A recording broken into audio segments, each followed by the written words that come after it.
You're listening to the Grassroots Church podcast. We're a Jesus-centered community in Thunder Bay, Ontario.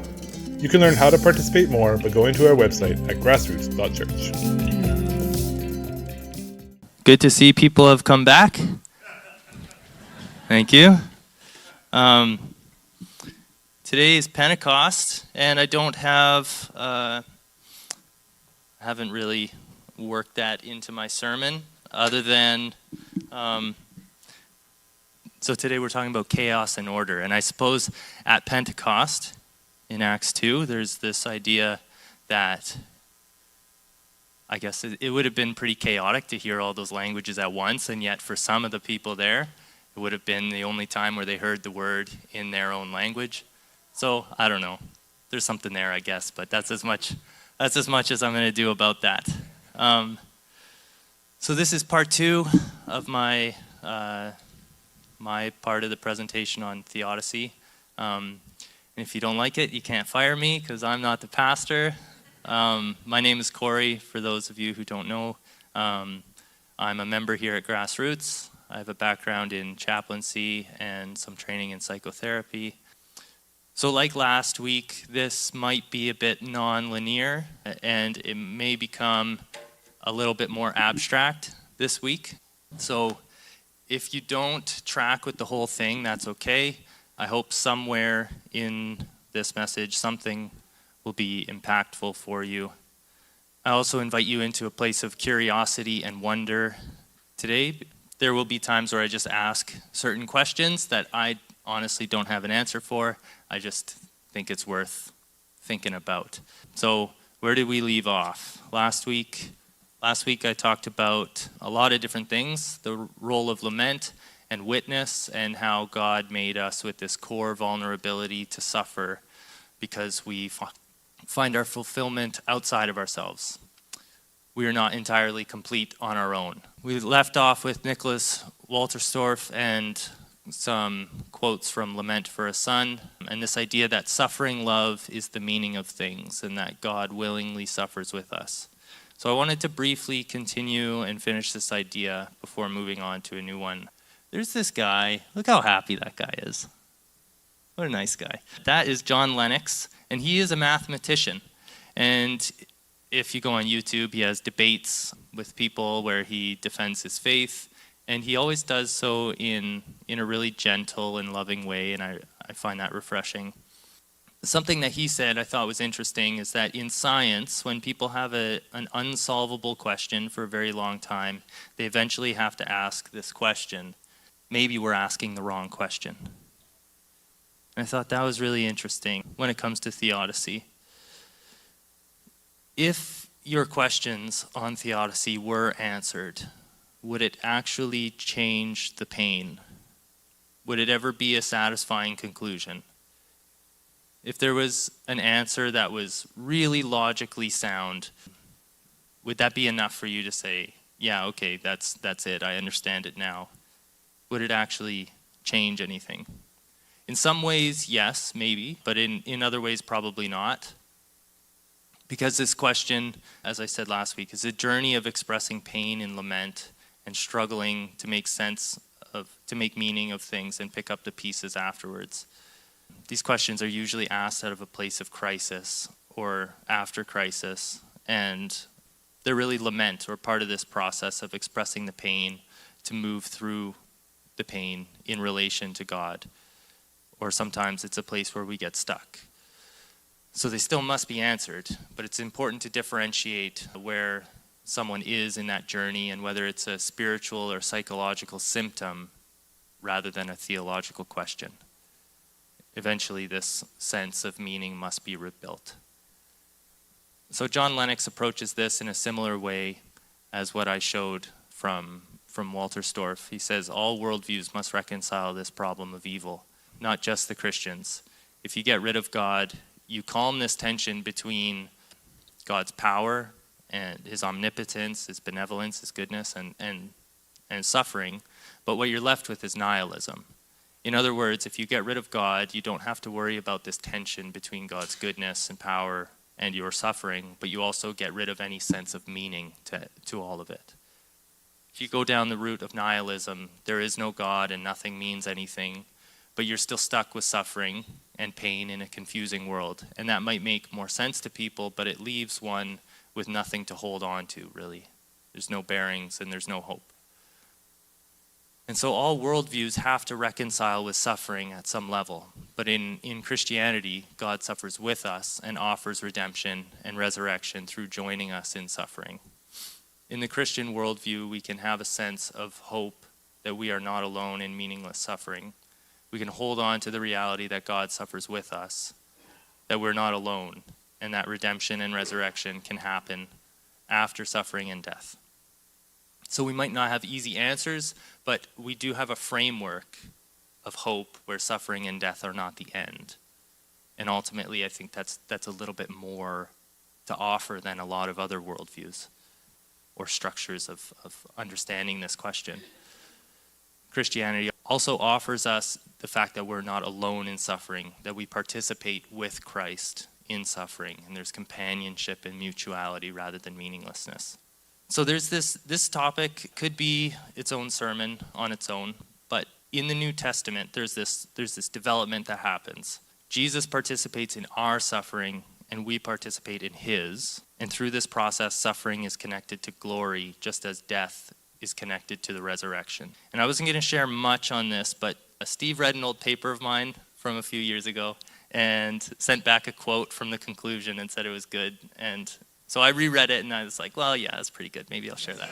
So this is Hochstein 2023. Thank you. It's APA citation. So this is the theology of suffering from the Gospels to Paul. Suffering and its frustrated meaninglessness, which was a symptom of the fall, is redeemed and given new utility in the development of the kingdom of God through a reciprocity of participation, creating unity, empathy, love, and grace. In this way, suffering itself is given purpose and is redeemed as useful for the kingdom. So suffering is connected to glory just as death is connected to resurrection. And I think that is challenging, but I think that is what the New Testament teaches. So I want to explore this idea from the Old Testament as well in maybe a bit more of an artistic sense, a thematic sense of Scripture. So I'm going to shift and look at the wisdom literature and the Genesis account. So it's a little bit of a, we're making a jump. So looking at the wisdom literature and Scripture, the Bible does present multiple perspectives on the question of theodicy. I'm going to borrow from Tim Mackey and the Bible Project a few times here. The wisdom literature is kind of like three different perspectives about creation's order and these big questions of suffering and evil and God's goodness. In Proverbs, we see this idea that generally speaking, there is an order to creation. Creation is as some sort of natural law. There's rhyme and reason to it. There's this idea that if you work hard, you can earn more, you can reap the rewards. And this is sort of an intuitive thing that we know from the world around us, from life, that there is sort of this justice or a rightness to if you work hard, you can produce more. If you are a good person, you generally have a good reputation or you get good things. Or it's sort of this black and white perspective. And we would be wrong to deny that that's not partially true, right? That generally speaking, that's dependable. If you work hard, then you produce, right? And this is sort of this blessings and curses idea that runs through the Old Testament that Job's friends believed and that they were describing. And this is a natural law that exists, that God made. And it's true, but it's only part of the picture. And I think that's sort of the place where we can get stuck. In reality, life can be more complex than this. However, this was a common sentiment in the ancient Near East and can be seen in various passages of the New Testament as well. And then we get in Ecclesiastes, there's a different view. There's a more skeptical view.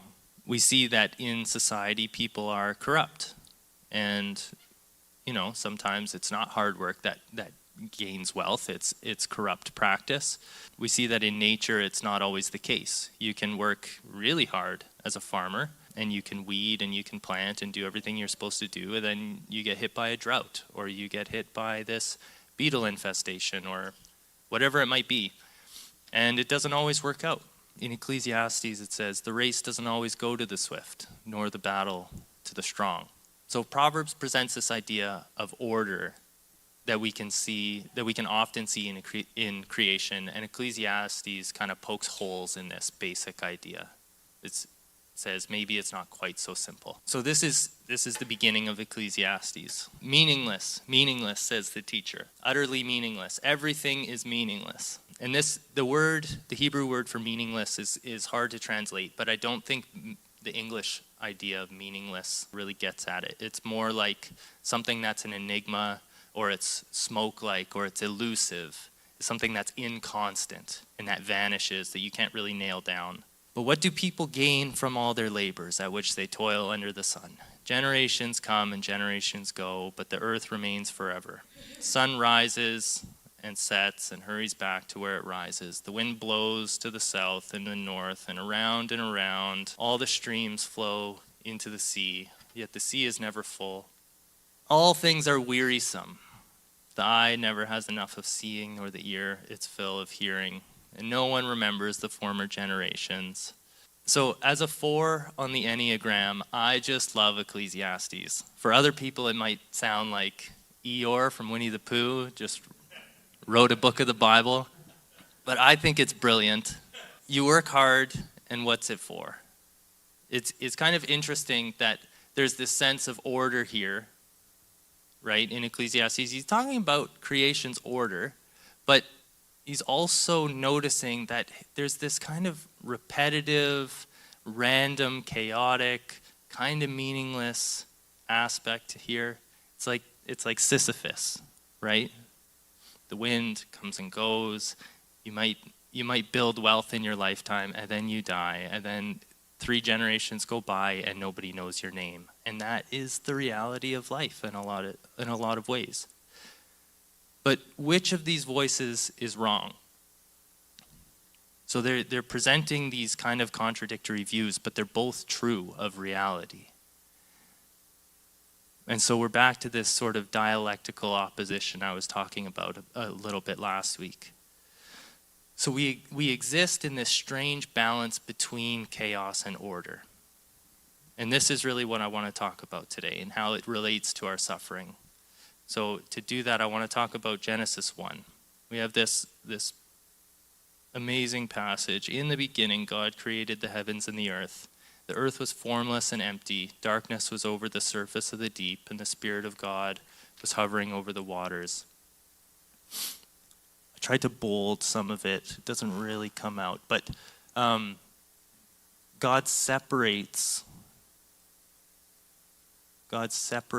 chaos into order through boundaries. He separates the waters. He separates the dark and the night.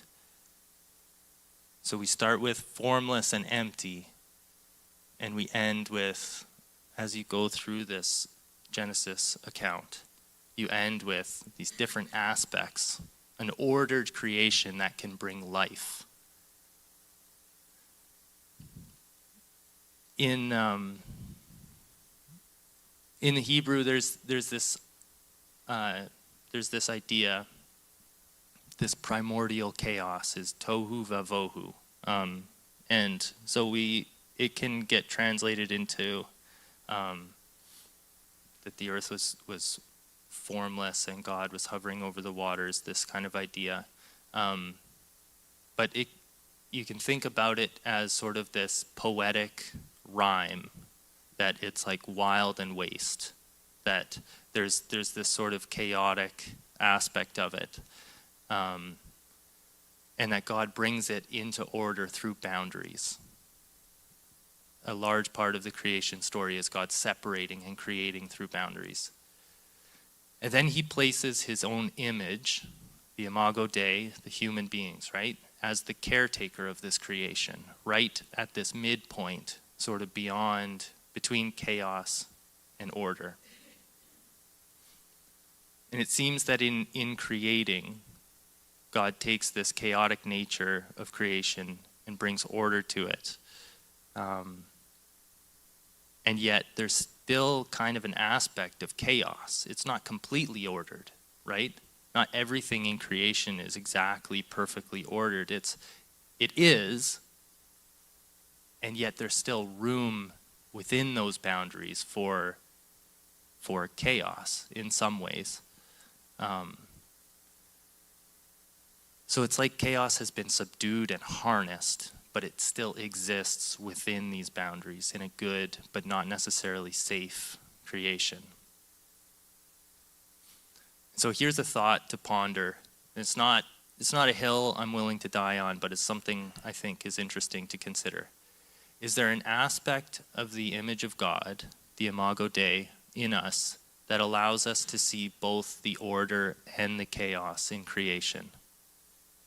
Or maybe this is an aspect of the fall, when God says, if they ate the fruit, they will be like us.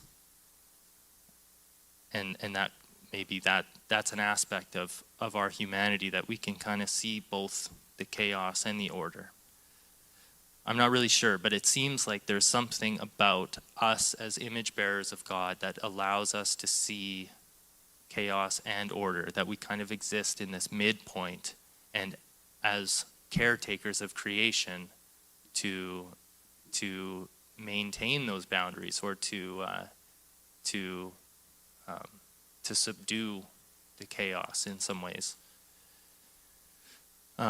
In psychology, there's this idea from Erik Erikson that we develop through these stages and developmental tasks. And if all goes well, and we're loved and taught and all of these things, then we tend to create a structured and ordered sense of the world in our head as we develop as children into adulthood. And we learn that we can impact the world around us, and the world can impact us, and we can have relationships and all those good things. Through our development, we understand how the world works and operates. But this thing happens when we go through life-changing suffering. The way we understood the world to be doesn't really make sense anymore. Trauma has this way of deconstructing or leveling what we once thought to be true of the world.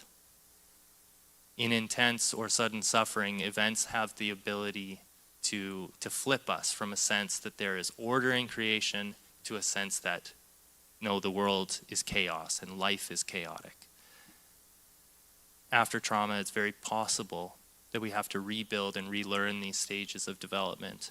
We almost have to rebuild our sense of self, or our identity and our understanding of reality from the ground up.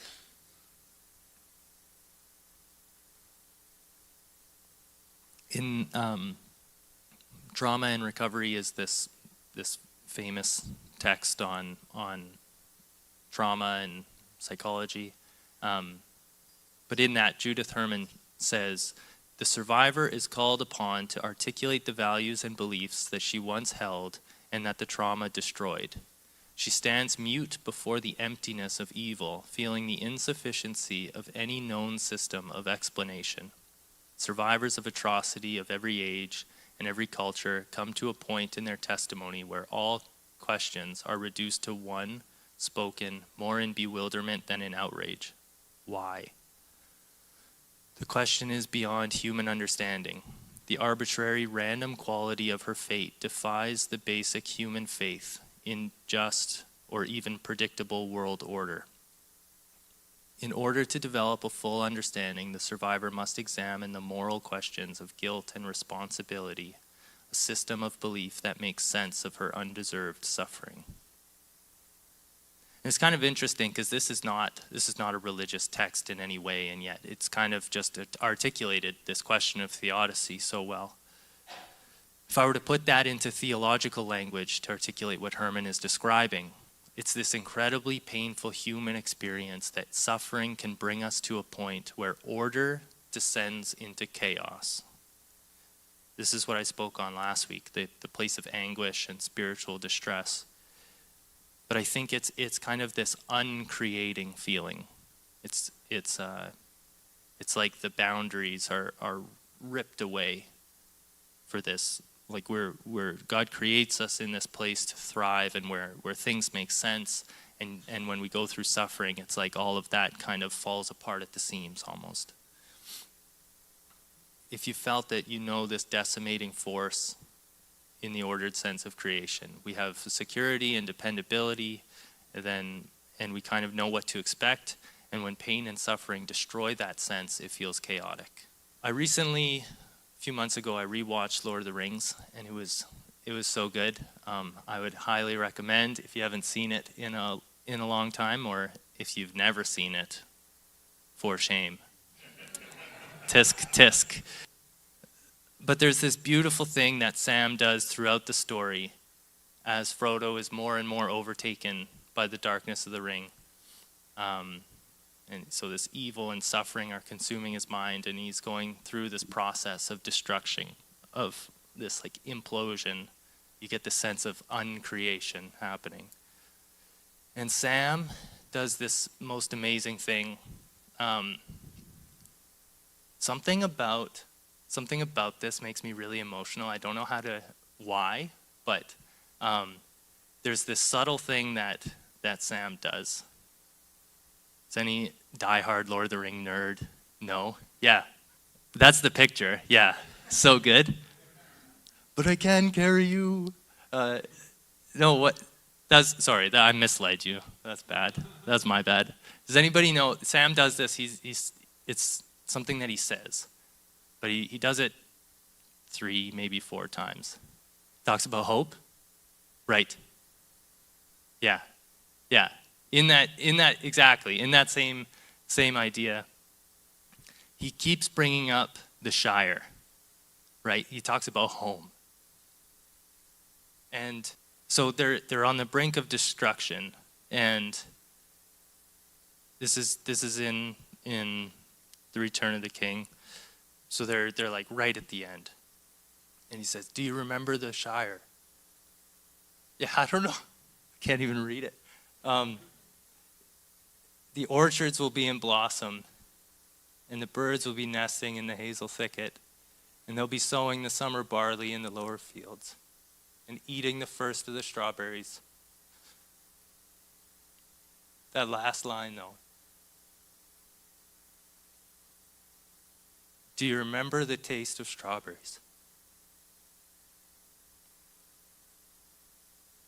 So it's this reminder that there is life before and after the great chasm of suffering. That it doesn't deny suffering, but it acknowledges that life is not only suffering. That somehow Sam has this ability to remember life before the blinders of their pain, and that there's still the possibility that order exists amid the chaos. And I think this is what makes Sam kind of a superhero to me. Because he never gets blinded by the chaos. Somehow he holds the reality of the Shire in his heart, and he never loses track of the seasons.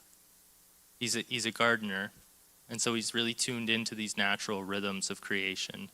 And yet, shortly after this part of the story, Frodo asks Sam about saving rations for the journey home.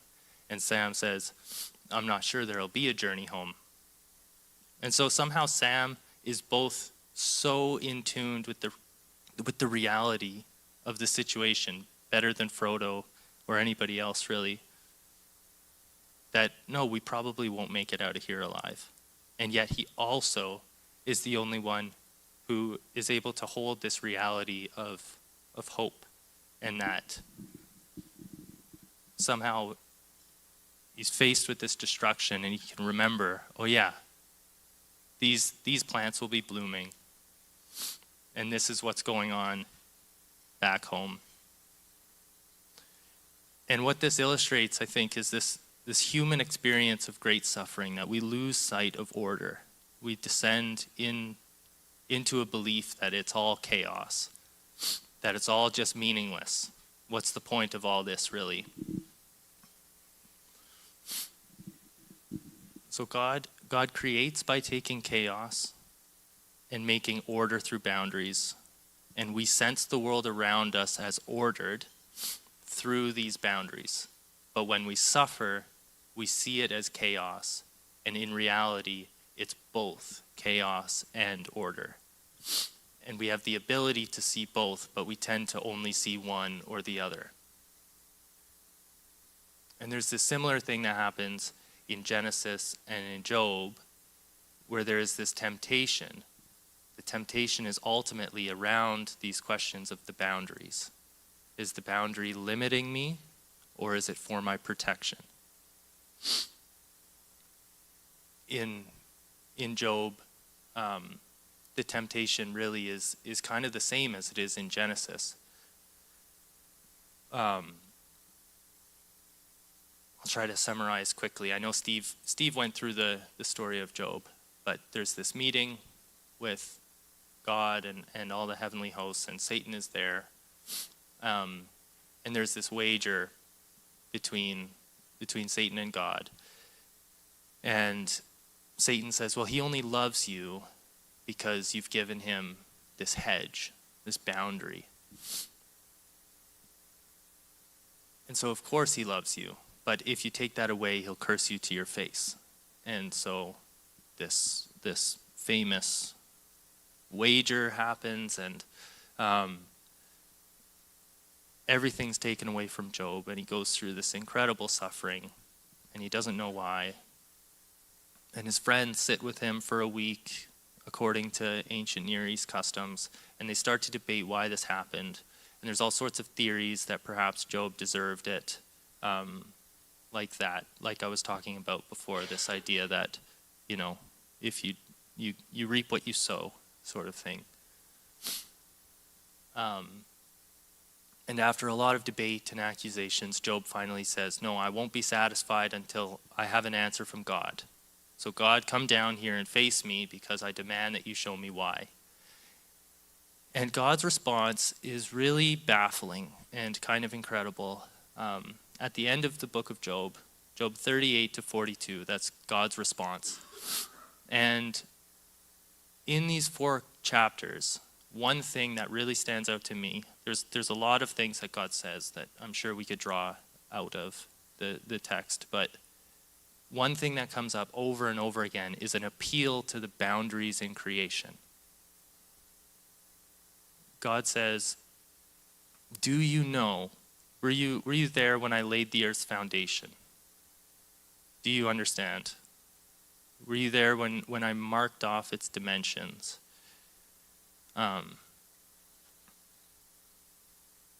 Who shut up the sea behind the doors when it burst forth from the womb? When I made the clouds its garment, when I wrapped it in thick darkness, when I fixed limits for it, and I set its doors and bars in place, when I said, this far you may come and no further. Here is where your proud waves halt. Do you understand the order of my creation, Job? Have you seen the Leviathan and the Behemoth? These creatures that can absolutely destroy human beings, that you cannot harness. These dangerous creatures are a good part of my creation, and yet they can rip you to shreds. Do you understand the way of creation, that there is chaos and order, and that it is good and not safe? Job moves from a place of suffering, of righteous orderliness, everything in its right place, to the chaos unmaking of suffering. And there's a sense that Job has understood that life is chaotic and at times ungraspable, hevel, meaningless. Where is wisdom to be found? Death has a whisper of it, says Job. And yet when he demands that God meet him and explain to him what chaos is about, God points to the boundaries of creation. And I wonder if part of Job speaking the truth is that he has seen both sides. At the end of the book of Job, God says, Job is the one who's spoken rightly of me. This is your friends, Job's friends are wrong, but Job is right. And I wonder if an aspect of that is that Job has sort of understood both of these dynamics of chaos and order. In the beginning, Job tries to be righteous and orderly enough to save his whole family. his righteousness would account for his children, that he would be so ordered that it's salvific almost. But then he sees the chaos and demands an answer from God who points to the boundaries. Perhaps in Job's demand for an answer to the chaos, God reminds him of his limitations, but also that there is an order to creation that only God can see and that Job cannot. That somehow maybe God's response is that there is this good ordered sense of creation and there's this dangerous wild sense of creation, and I can hold both in harmony. I don't really know. These are some of my thoughts. But there's some sort of thread here between these ideas that I haven't totally nailed down that I want to invite you into thinking about. That Job seems to go through an experience where God exposes him to the reality of chaos and order, and back to the sense of order at the end. And Job's friends only present a really limited view of just the ordered sense of creation. They haven't seen the chaos aspect of it, and how they both work together in a way that only God can hold. In John 1, it says, "In the beginning was the Word was with God, the Word was God. He was with God in the beginning. Through him all things were made. Without him nothing was made. In him was life. That life was the light of all mankind. The light shines in the darkness, and the darkness has not overcome it. The Word became flesh and made its dwelling among us. We have seen his glory, the glory of the one and only Son who came from the Father, full of grace and truth." Now, what's fascinating about this is that if you study John very closely, when Jesus is talking about glory, he's often referring to the crucifixion. When he's talking about being lifted up, when he's talking about his exaltation, all of this is pointing to his crucifixion, which means that God's glory is the crucified Jesus, suffering personified. This mutuality in suffering. God's glory exalted high. So there's this dynamic that God creates by taking chaos, bringing it to order in boundaries. And then he enters into our world as one of us, suffers and dies, and he crosses that boundary back into chaos through experiencing this trauma and terrible suffering. And then he comes back through resurrection, redeeming suffering, crossing over this boundary once again in the resurrection. And we see that there is a God who can take chaos, bring it to order, enter back into chaos, and bring it back to order yet again. That God holds both chaos and order in tension and in harmony. For us, we experience this gift of life in a world that is not safe, that is partly wild. We exist between chaos and order, and when we experience it going into chaos, back into chaos, the sense of disorder of shalom, there's a disorientation in suffering. And it's very important not to lose sight of the fact of the resurrection, that God is able to move between chaos and order and bring chaos, to harness the chaos and bring it back to order again. I believe that this is the act of hope, is being able to hold on to the reality of chaos before us and the reality that somehow God is able to overcome that chaos. That somehow outside of our experience right now, there exists this other reality of goodness, of order, of love, the resurrection and the redemption. And it's not naive delusion that denies the reality of pain and suffering.